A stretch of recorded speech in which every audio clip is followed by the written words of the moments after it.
What's up, everyone? It's the Law School Lumberjack here again with another installment of our Property Law 101 Fee is Not Simple series. Today we will be talking about McKeen and McKeen Estate. This case is really important because it really looks at the principles that the court will consider when all the considerations or all the possible permutations and combinations associated with distribution of a will are not taken into account. So, without further ado, here are the facts of the case.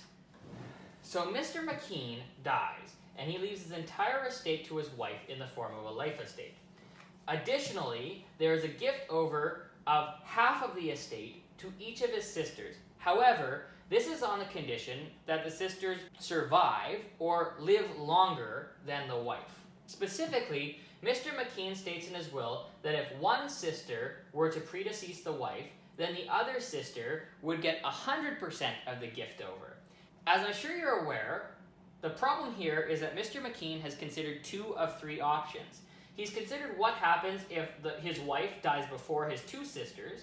He's also considered what happens where one sister dies before his wife, but one sister lives longer than both of the sister and his wife.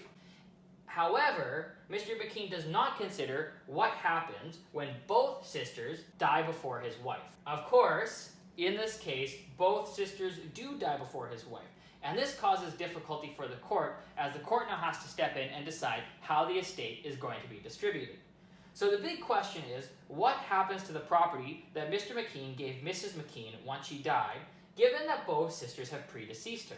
For example, does the gift over go back to Mr. McKeen's estate, in which case it would go through intestacy, which is essentially a statutory way of distributing assets upon one's death where one doesn't have a valid and enforceable will? Or the question becomes, does the property end up just going to the sisters even though that's not contemplated in the will itself? So I'm going to tell you the court's holding at the outset, and then I'm going to explain how the court comes to their conclusion. So the court essentially holds that both sisters, notwithstanding the fact that they predeceased Mrs. McKeen, that both sisters are going to get the 50% gift over. Now, there are four main principles that guide the court into deciding to give this equitable distribution. So these four principles are, and I'll put them on the next screen: 1, the intention of the testator; 2, the presumption against intestacy; 3, the presumption in favor of early vesting; and 4, the rule in Brown and Moody. I'll put them up right now.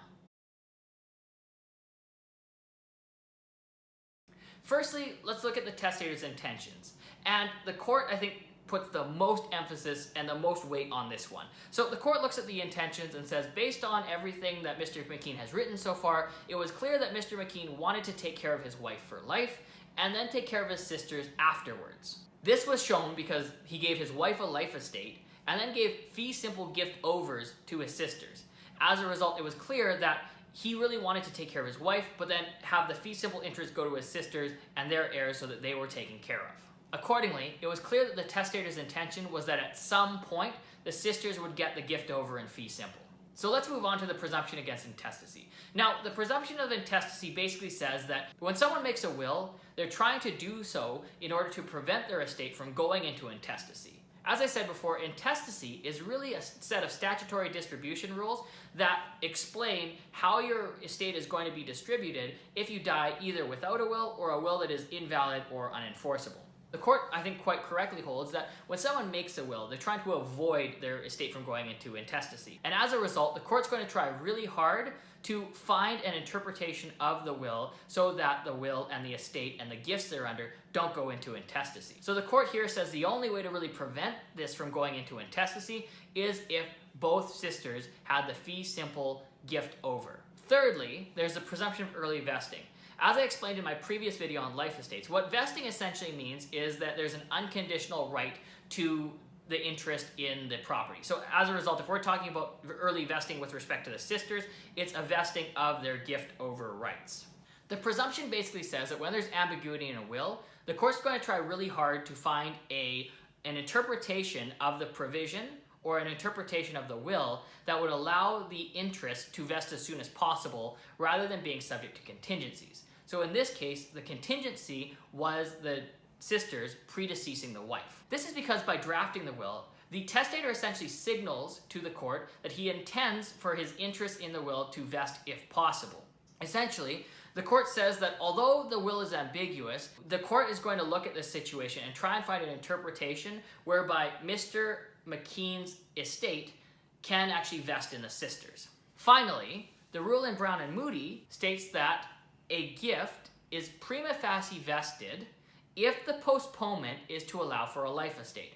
Now, let's break that down a bit because it is quite difficult to understand on first reading. So in other words, if the only reason that the interest is not vested is to allow for a life estate to occur, the court is, unless there's very clear contrary wording, the court's going to treat that as being vested.